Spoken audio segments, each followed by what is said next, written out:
State your appearance, please. Hold Reed, Assistant Public Defender, with on behalf of Ms. Jefferson. You state your name for the record. All right. Date and time set for sentencing. Ms. Blair. Yes, Your Honor. Jamie Nelson, the mother of the victim's child, is present, and she would like to address. All right. Provided. All right. Before we do that, counsel, your client has read the pre-sentence report. Yes. Are there any material deletions, corrections, or additions? There are no factual corrections, deletions, or additions there. Thank you. All right. Good afternoon. What's your name, please? My name is Jamie Nelson. All right. Go. I'm Jason's mom. All right. Go ahead. Sweating, struggling to force my lungs to swallow air. I wake up in the middle of the night as an image of my child being this woman, Miss Jefferson, replays relentlessly in my mind. As an adult, I can share how this personal impact of this disgusting crime. I'm not sure we'll ever be able to overcome the guilt I feel as a parent because I was not able to protect my son from this woman. She refused to hear my pleas to understand my child's disability. I blame myself that I did not fight higher when she said to me on the very first day, "They say I can't hit kids, so I don't know what you expect me to do with him." I now live in a constant state of fear when Jace is under the care of an individual I do not personally know. At work, I've been less able to help my own at-risk high school students as they worry about trusting the safety of my own son in the school system that I so love. It is a parent's nightmare to receive a phone call from the police and hear the words, "I need to speak to you about your child." The call was to report that Miss Jefferson did to my son, but for a moment, the world stopped, and I waited to hear the child had been killed. As a fourth-generation public educator, I'm now scared to send my son to school. His faith has been destroyed by Miss Jefferson. School is supposed to be a safe haven for children. Miss Jefferson took the sense of security from my family.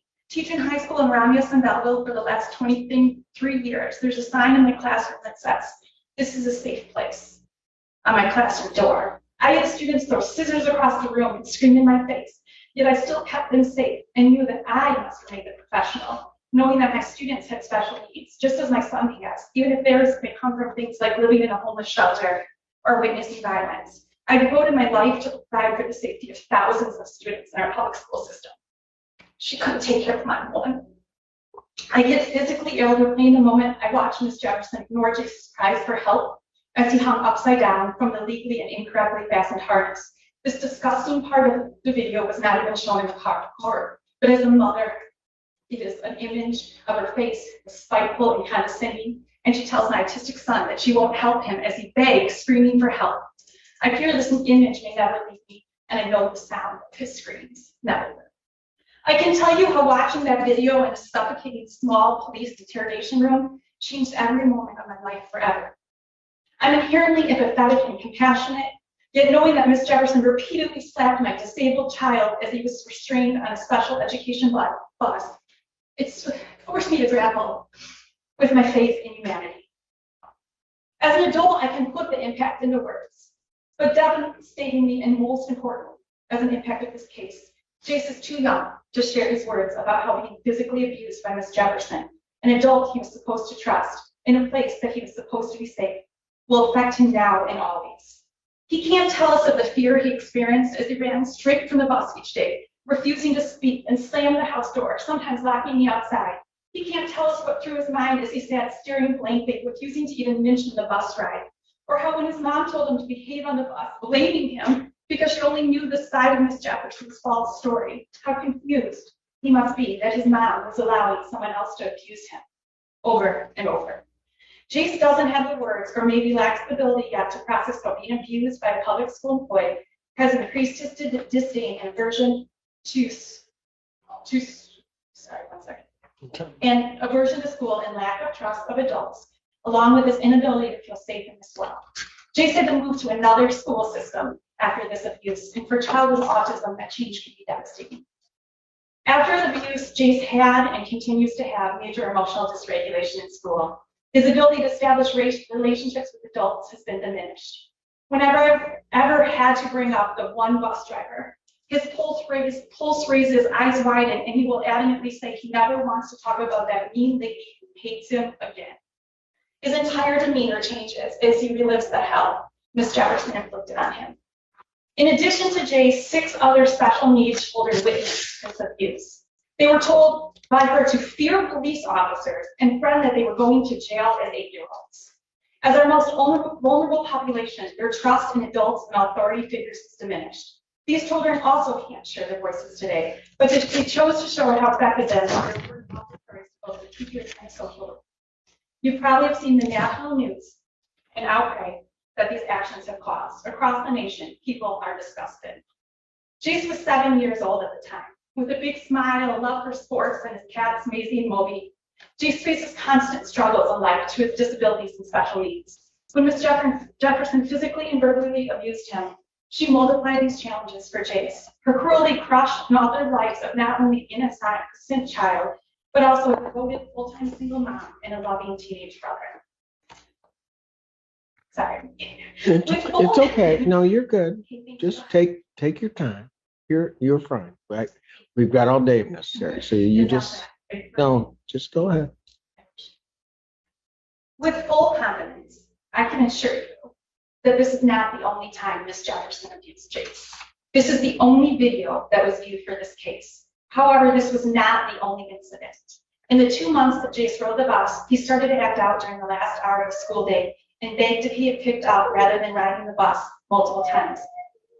He got off the bus with shoes missing, panting, and sweating on numerous occasions. I had to pick him up hysterical on the side of the road in a different neighborhood as Miss Jefferson screamed at me from the bus. This day and many others, Miss Jefferson called me multiple times on my personal cell phone, which I don't know how she got, as she yelled at Jace in the background and threatened me that she was going to have him not be able to ride the bus. The extreme distress Jace showed that day of the video was repeated on numerous occasions, and Jace eventually reported that she hit him many other times, but that he didn't told me because he thought he'd get in trouble.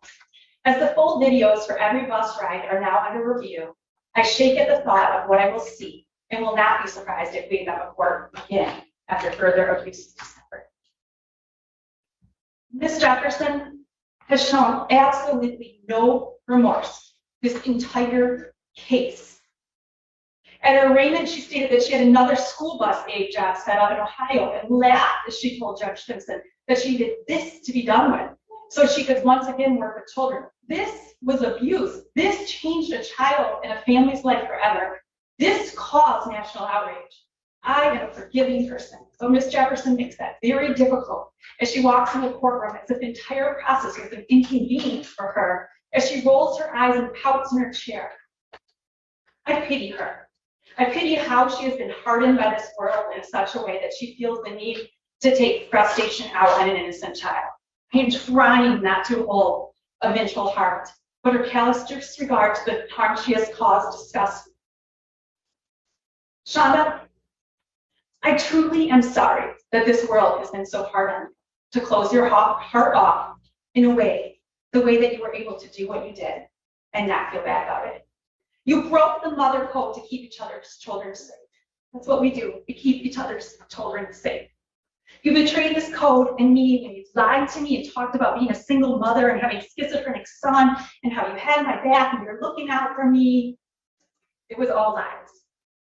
I truly hope you find healing in your heart to be kinder to others in the future, not because you were caught, but because you have seen the damage and the actions you have caused. What I pray for now is that as we watch the other videos, there are no incidents of other violence, although sadly, I don't expect that to be the case. Judge Simpson, I'm forever grateful that you found Ms. Jefferson guilty of child abuse, so that she'll never be able to abuse another child at work again. Other children's future and the fact that this video brought attention to how our special needs children are often treated as less than in this world are glimpses of positivity from this court experience. Thank you. Ms. Reed. Thank you, Your Honor. I have reviewed the recommendation from probation with my client. Obviously, there is a 60-month probation recommendation, which is quite serious, and she is understanding that she will have to comply with that. There's also a 15-day jail recommendation, And Ms. Jefferson would just like to ask if there was any way for the court to suspend that, as she has significant health issues. She is a person that multiple people in her family rely on for support, and she is also presently the only person at her place of employment, and would cause significant distress for them as well if she had to be taken into custody. She would lose her job and lose the stability that she provides for multiple family members.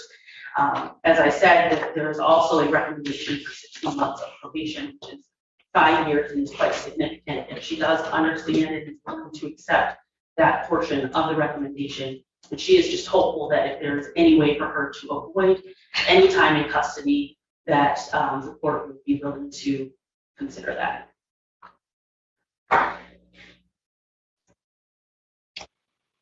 Jefferson, anything you want to say to the court before I impose sentence? And if you do, you need to come up to the podium. Counsel, you may want to join. Good morning. Well, good afternoon, sorry. Just to start off, Judge Simpson, I would like to apologize to today, any dates or whatever, the harm might be, whatever. I truly apologize from the bottom of my heart, because I lost my first child, especially the kids 12, but I would never abuse a child. So my thing now is for I accept whatever charge I was speeding. I was just asking, as far as the leniency towards, like, my daughter just moved to Mississippi here. She came under a job and she got hired for it, and I'm the only one that can babysit my grandbaby at night. That's my only piece for the 15 days. If I do 15 days, I'm probably my job now. That's my own story.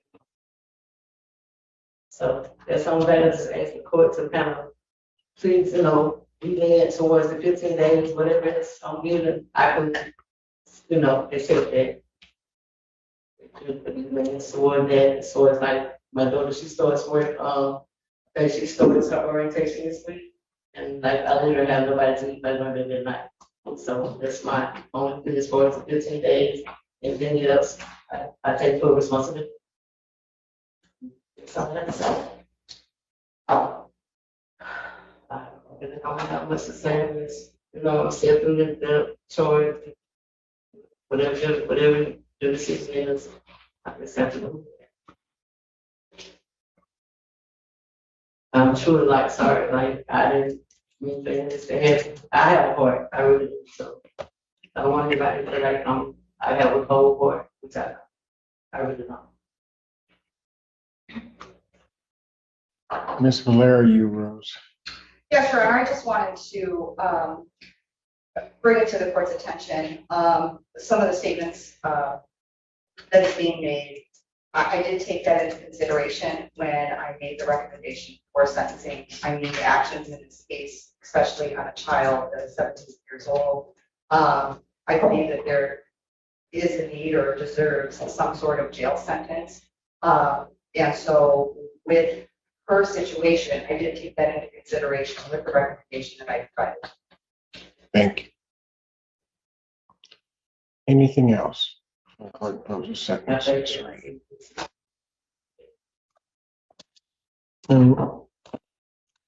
Let me first start out by at least this court's last observation. Ms. Jefferson, as I listen to you start out your allocution, you turned around to Jace's parents and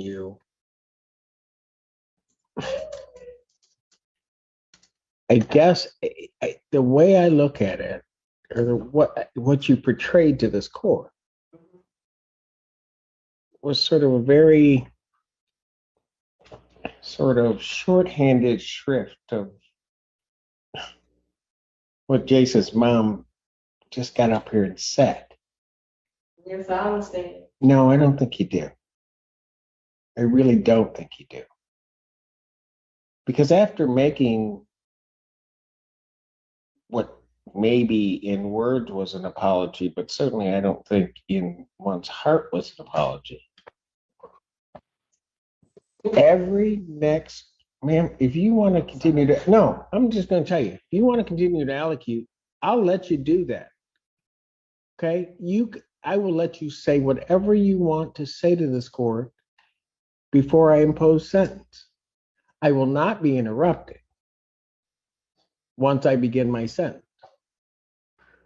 So if you have more to say, please do.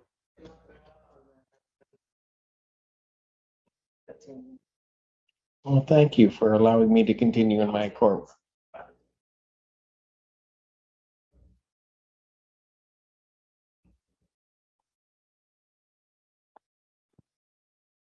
But after that, and I'll just call it what it is, because that so-called apology just now.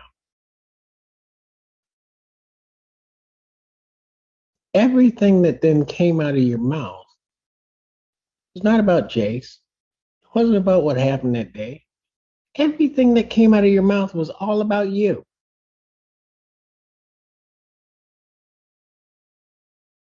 About why you can't do this, why you can't do that. And I guess that's fine because you're sentencing, but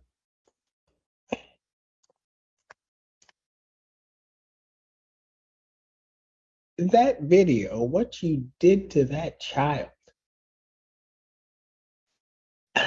I don't even understand, to be honest with you, how that whole process started out. I cannot even imagine what could be going through, and I think it might have been the driver, that individual, and then you. I just don't even know where the mindset starts to do what you did.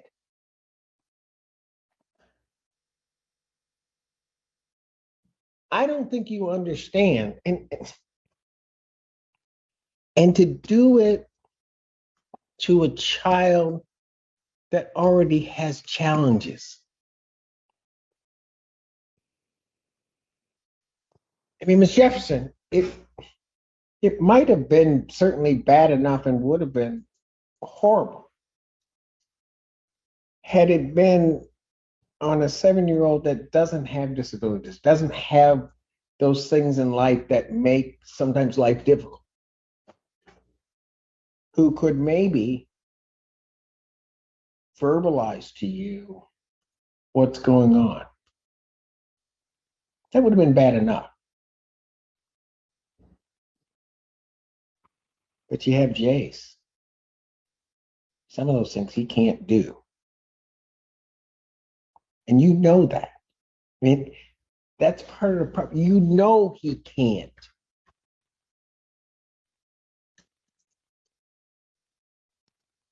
And maybe in some bizarre twist for you that made it okay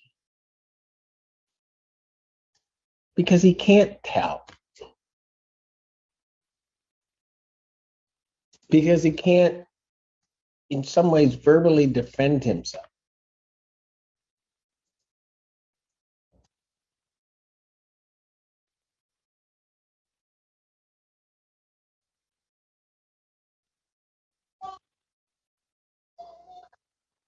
I don't, even if in the moment, and I don't think this is the case, but even if in the moment you sort of lost control, lost your head, because everybody that happens.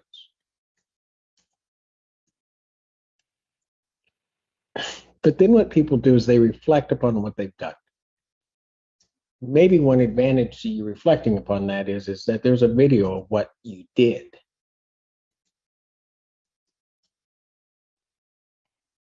I listened very closely to the testimony that was in the case, and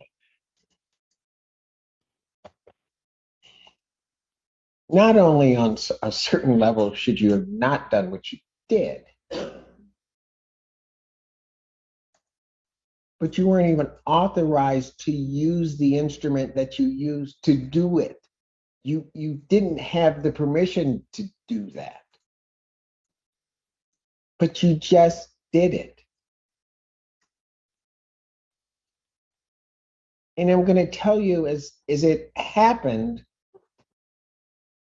it was almost as if it were planned. That's what was going to happen that day. Because as I looked at everybody kind of moving around, and there wasn't any hesitation, any like conversation that, well, let's do this because this is, it was almost as if I'm going to hand you this child, he's screaming, and we're just going to, I can't put it, we're just going to strap him down. That's what we're going to do. Not for a good reason, as if to make the child's life better, but solely to make your life better and easier at that moment.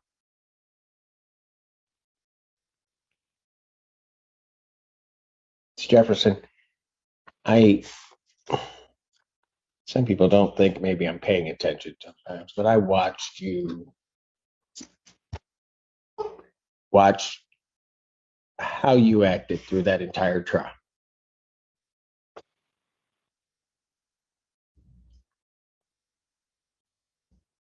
I listened to you today.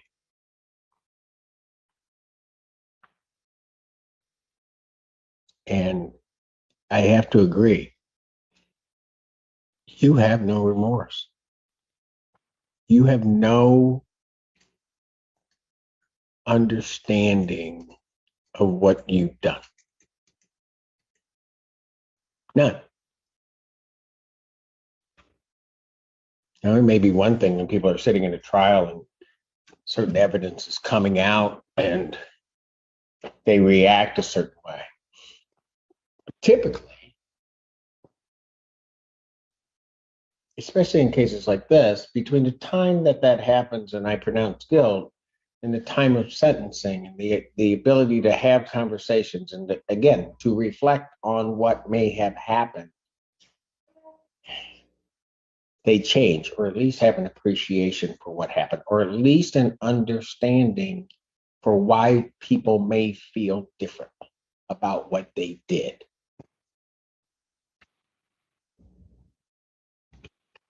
Regrettably for you, Ms. Jefferson,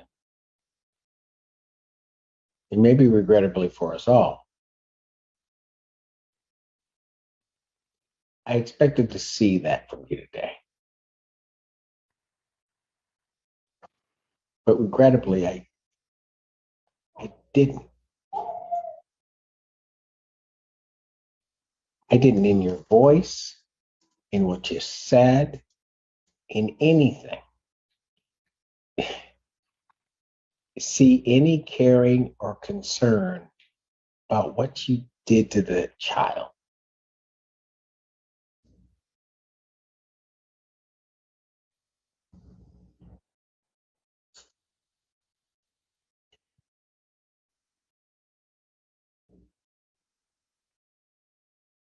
And I don't, some ways I don't understand that lack of feeling. She got up and what she was saying to me, and I get it. I come from a long line of educators too. Primary job. It doesn't matter. They can be kindergartners, they can be college students, they can be whatever. The primary job of that instructor or that person in the courtroom is to protect those children. And in a lot of ways, as my parents would say to me, that's because that's somebody's baby. But she got up here and I have to give her credit because I'll be honest with you, if that were my child, I do not know that I could have even tried to address it.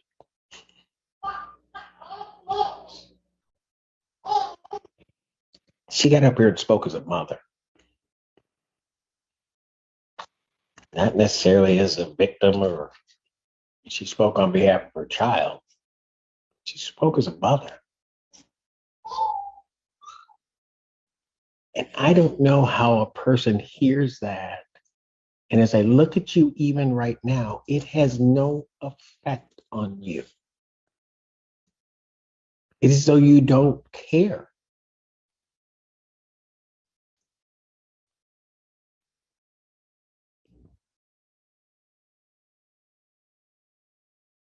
Typically, when I'm going to sentence somebody and I have absolute trust and faith in my probation department, what they take into account, what they don't take into account,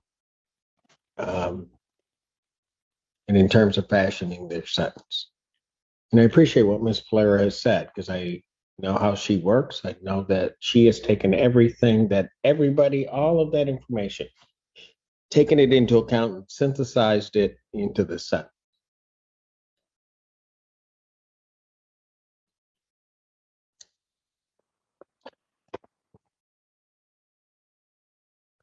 It is a sentence of the court. You will serve 60 months probation. You will pay $655 fines and court costs, $1,800 probation oversight fees. How are you going to pay that, man?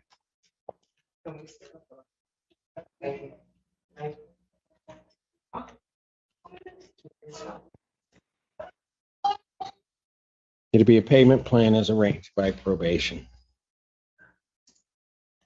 There's to be no use of alcohol, recreational marijuana, or any illegal drug. You'll be subject to random testing as requested by probation. You are to complete the anger habits program. You are to complete 50 hours of community service.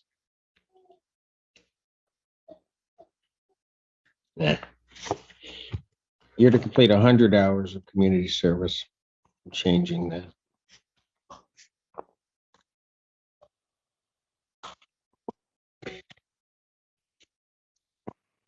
There's to be no contact with Jay Swookie or Jamie Nelson, directly or indirectly. Do you understand that, ma'am? There is to be no use of any type of corporal punishment toward any child. You understand that, ma'am? There is to be no assaultive, threatening, or intimidating behavior. You are not to possess any weapons, firearms, or ammunition, or anything fashioned to be a weapon. Do you understand that? You are to report to probation as requested by probation, and that will include any home visits. You're to maintain employment with verification to probation. With regard to the jail sentence, ma'am,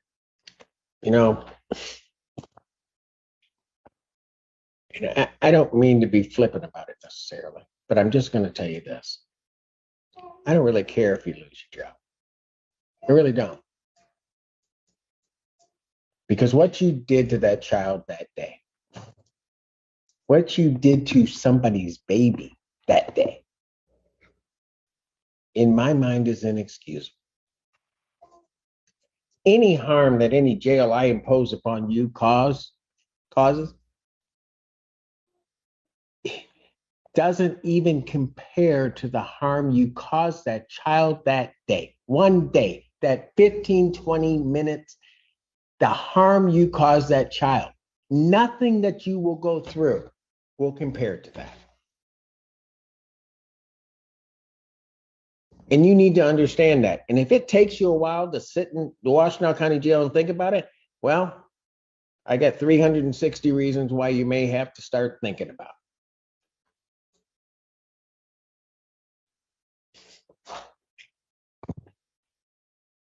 Court orders 365 days in the Washtenaw County Jail. I will give credit for 2 days served. Defendant is remanded to serve an additional 30 days as opposed to the 15. Defendant, and then the balance will be suspended. Defendant's remanded.